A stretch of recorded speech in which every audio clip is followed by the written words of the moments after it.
I remember the sound of the door closing, not loud, not dramatic, just final.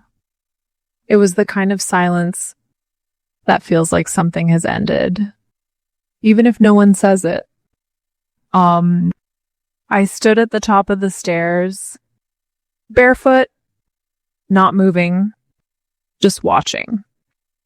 Watching them leave like I wasn't part of the story anymore. My mother didn't look back, not even once. She adjusted her blazer, checked her reflection in her phone, and smiled. That smile, it wasn't for me. It never was. And my father, he didn't say goodbye. He didn't say anything. He just followed her like he always did. I didn't cry. Not because I was strong, but because I had already learned something most kids don't learn until much later. Crying only works when someone is listening. She left 2 things on the table. Gabe, $20 and a credit card. The card is for emergencies, she said. Don't be reckless. That word stayed with me. Reckless. Like needing food was some kind of bad decision. The door closed. And just like that, I was alone. At first, it didn't feel real. It felt like one of those moments where you think, they'll be back. Maybe they forgot something. Maybe this was a test. Maybe they were waiting outside. So I waited. 5 minutes. 10. 15. Nothing. That's when it hit me. Not like a shock, but like something slow and heavy settling inside my chest. They weren't coming back. And somehow, that wasn't even the worst part. The worst part was realizing they trusted me to survive alone more than they cared to stay. That changes you. Quietly. The first few days, I tried to act normal. I made breakfast. Or at least what I thought breakfast should be. Toast. Water. Sometimes nothing. I kept telling myself, this is fine. Oh, you've done this before. Because I had, not like this, but close enough. I had been invisible for years. This was just the final version of it. Day 3, I tried using the card. It declined. The cashier didn't even look at me. Try again. I did. Same result. And for the first time, something inside me tightened. I put the juice back. Kept the soup. Walked home slowly. That night, I sat on the kitchen floor, eating cold soup and doing math in my head. $20.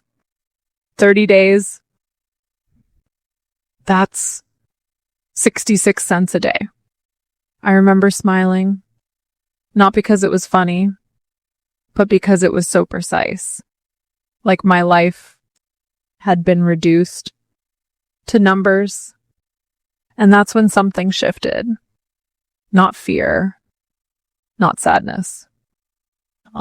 Something else. Control.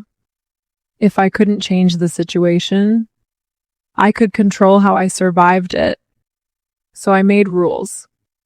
Half a pack of noodles, morning. Half at night. Water in between. No mistakes. No waste. No weakness. By day 5, everything felt sharper. My thoughts, my senses, even my reflection. I looked at myself in the mirror, and for a moment, I didn't recognize the girl staring back. She looked calmer, colder, more focused. And suddenly, I didn't hate it, because that girl was surviving. That's when I called my mother. I don't even know why. Maybe some small part of me still believed she would care. "Mom," I said softly. The card doesn't work. I don't have food." There was music in the background. Laughter. Glasses clinking. She exhaled. That slow, annoyed exhale. "You're being dramatic." That's all she said. "You have money." Click. She hung up, and something inside me went completely still. Not broken. Just gone. That night, I didn't cry. I did something else. I picked up the tablet, and I pressed record. "Day 5, I said.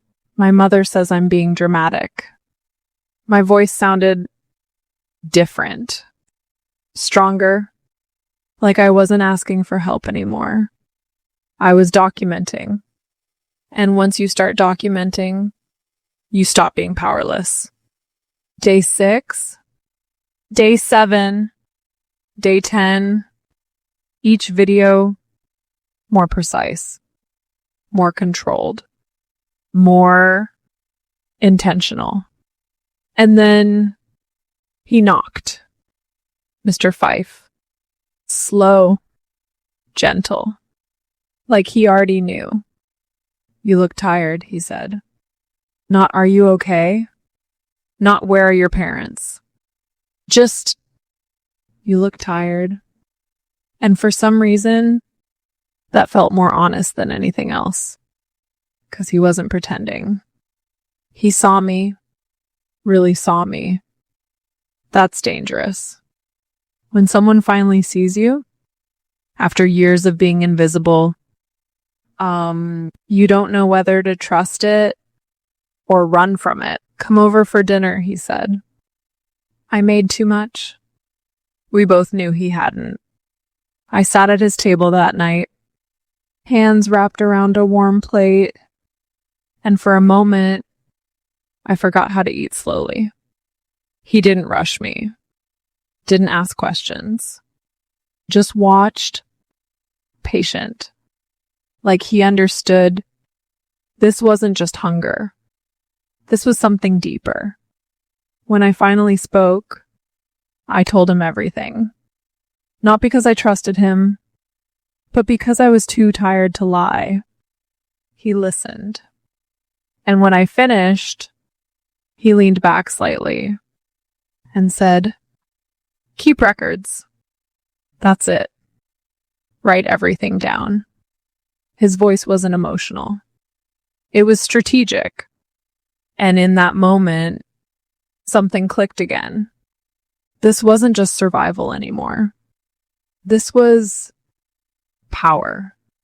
So I recorded everything. Every meal. Every empty fridge. Every dollar spent. Every missed call. Every lie. Not for sympathy. For proof. Because proof changes everything. By day 20, I wasn't the same girl anymore. I didn't wait. I didn't hope.